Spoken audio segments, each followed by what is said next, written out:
Nossas saudações cordiais. Estamos aqui mais uma vez para o canal Lições de Amor, nesse quadro que visa fazer o estudo da obra Paulo e Estevão pelo Espírito Emmanuel. Nós hoje estamos gravando mais um vídeo com respeito ao capítulo 8º da segunda parte, Martírio em Jerusalém. Este é o vídeo 9, o nono vídeo deste capítulo. A gente está fazendo bem miudinho para poder fazer vídeos um pouco mais curtos, mas sem perder a discussão, a reflexão com respeito ao que Emmanuel nos traz. Vamos fazer só uma breve recapitulação.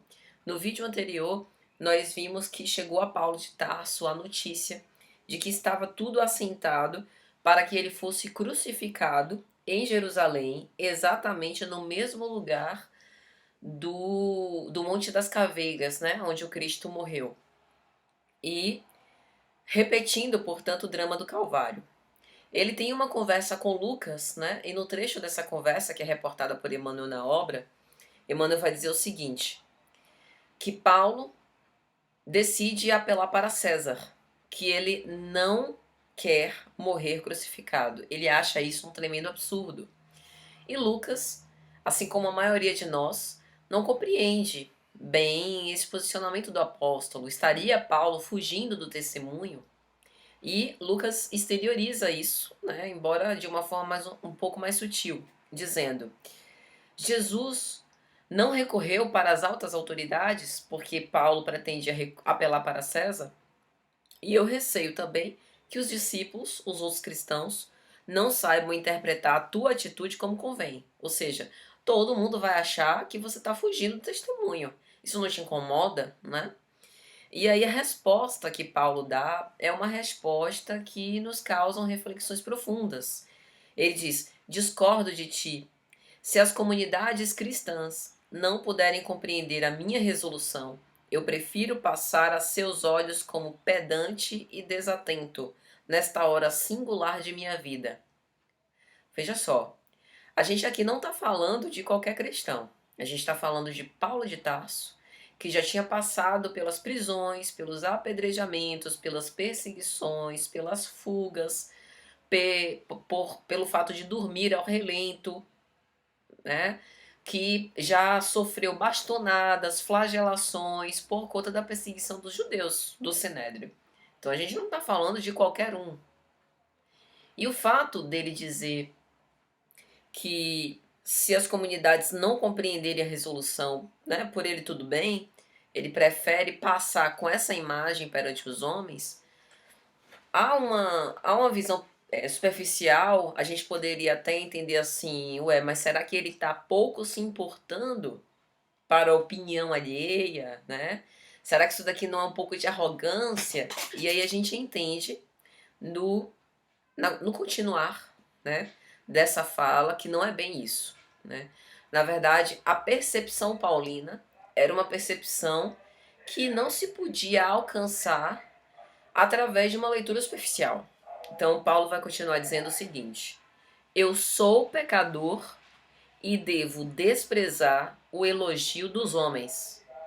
Então, na verdade, não era alguém que estava, né, numa atitude arrogante, pedante, desprezando os outros. Era alguém que não se regozijava e não se preocupava mais com o aspecto da vaidade humana. E aí ele continua: se me condenarem, não estarão em erro. Ou seja, junto com o fato, né, dele não querer ser ovacionado, também adicionava-se o fato da humildade, de reconhecer que ele é um espírito imperfeito. Sou imperfeito e eu preciso testemunhar nessa condição verdadeira de minha vida. Jesus na cruz era um mártir, né? Foi alguém injustamente condenado, que foi crucificado, né? Que era inocente. Paulo não queria isso para ele porque ele não era inocente, embora ele não fosse culpado, né, daquilo que os judeus do Sinédrio o acusassem, blasfemo, caluniador, feiticeiro, embusteiro e por aí vai, mas ele tinha débitos. Era isso que ele queria dizer. Então ele não se sentia no direito de morrer da mesma forma que o Cristo, puro. E aí ele termina dizendo: de outro modo, seria perturbar minha consciência, provocando um falso apreço humano. Ou seja, eu não sou merecedor dessa dádiva. Ele acreditava que a crucificação era uma dádiva tão grande e que ele não tinha esse direito de morrer como mestre, de morrer, né, como Estevão, embora Estevão não tenha sido crucificado, mas nessas condições. Ele queria postergar, não para fugir, mas que para ele fosse dada uma pena proporcional à sua imperfeição. Então, o raciocínio de Paulo é um raciocínio muito profundo, que nem todos puderam e podem compreender, né? Que até para a gente aqui estudar e tentar entender é complicado. E aí Emmanuel vai dizer que então, de 3 dias depois disso, né, dessa conversa dele com Lucas, o governador Pórcio Festo retornava à sede do governo provincial para, enfim, proceder com o julgamento de Paulo de Tarso. E aí, Pórcio Festo era um governador, né, uma autoridade serena, cautelosa, meticuloso. Emmanuel diz que ele reviu o processo meticulosamente, inteirando-se dos títulos de cidadania romana do acusado, de acordo com a legislação em vigor. Ouviu todas as partes, viu que os rabinos, né, do Sinédrio estavam ansiosos por solucionar o assunto com a crucificação. Então ele decidiu chamar o acusado para novas declarações com o objetivo de satisfazer aquela política, né, de ouvir uma parte e ouvir a outra. Aí Emmanuel vai dizer: o convertido de Damasco, ao quebrado de corpo, mas sempre revigorado de espírito, compareceu à assembleia sob os olhares rancorosos dos irmãos de raça, que pleiteavam a sua remoção a todo custo. Era uma bagunça tal qual o dia do apedrejamento de Estevão, né? Os judeus fazendo aquela celeuma interminável, né? E aí Emmanuel diz: Pórcio Festo foi obrigado a levantar a voz mais de uma vez, reclamando atenção e silêncio. Aquela bagunça. E então, ele começou os trabalhos de arguição. Emmanuel diz que Paulo respondeu a todas as arguições com a serenidade que lhe era peculiar. E então Emmanuel diz: Festo percebeu que tratava com um espírito culto e iminente, que não seria fácil entregá-lo ao sinédrio conforme julgara a princípio. O objetivo de Pórcio Festo era fazer, digamos assim, um pequeno teatro de ouvir as partes para no final satisfazer aquilo que os rabinos de Jerusalém queriam. Mas ele percebeu que não dava para ludibriar Paulo de Tarso, né? Que ele estava diante de uma mente iluminada. Então, ele, diz Emmanuel, não quis praticar um ato arbitrário antes de conhecer as qualidades morais do homem focalizado pelas intrigas judaicas. Ele queria saber com quem ele estava lidando. Não com, por exemplo, o medo de ser injusto, mas, vai dizer Emmanuel, com seu acurado senso político, não desejava adquirir um inimigo capaz de prejudicá-lo a qualquer tempo. Então ele não queria ficar de bem com os rabinos de Jerusalém e ganhar um arqui-inimigo, no caso aqui de Paulo de Tarso. E aí Emmanuel continua: além da cultura que o acusado exibia, tratava-se de um cidadão romano, por títulos legitimamente adquiridos.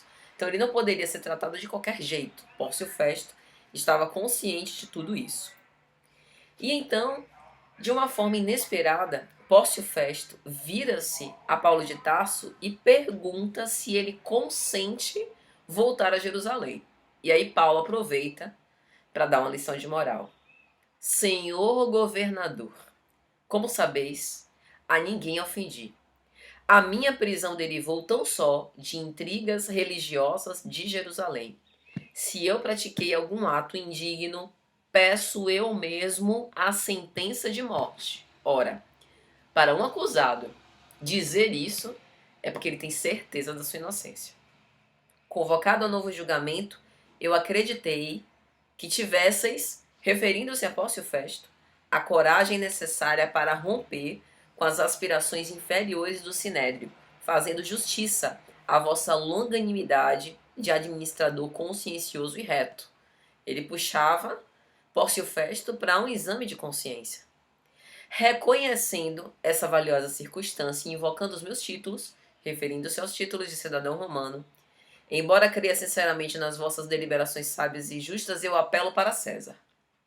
E aquilo provocou um frisson, porque Paulo de Tarso indo para César era irrevogável. O que César decidisse ia ser feito. Ele não ia ter tanta flexibilidade, embora fosse cidadão romano. Então, provavelmente, Paulo, a menos que, né, o César visse realmente que não havia nada injusto e que ele quisesse comprar briga contra os rabinos, Paulo voltaria ileso.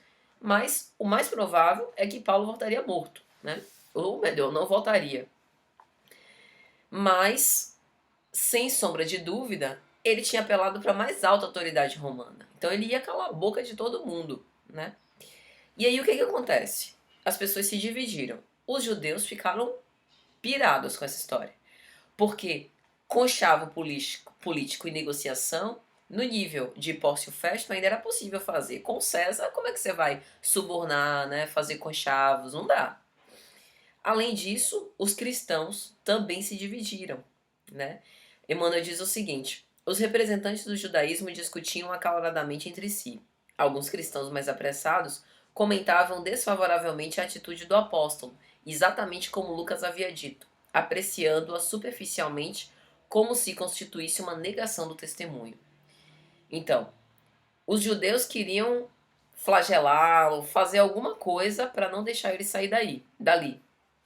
E aí Pórcio Festo examinou tudo e viu que ele não poderia transigir no cumprimento do dever. Então responde: apelaste para César, irás a César. E assim é feito. E aí os judeus dizem a Paulo: só os desertores malditos apelam para César.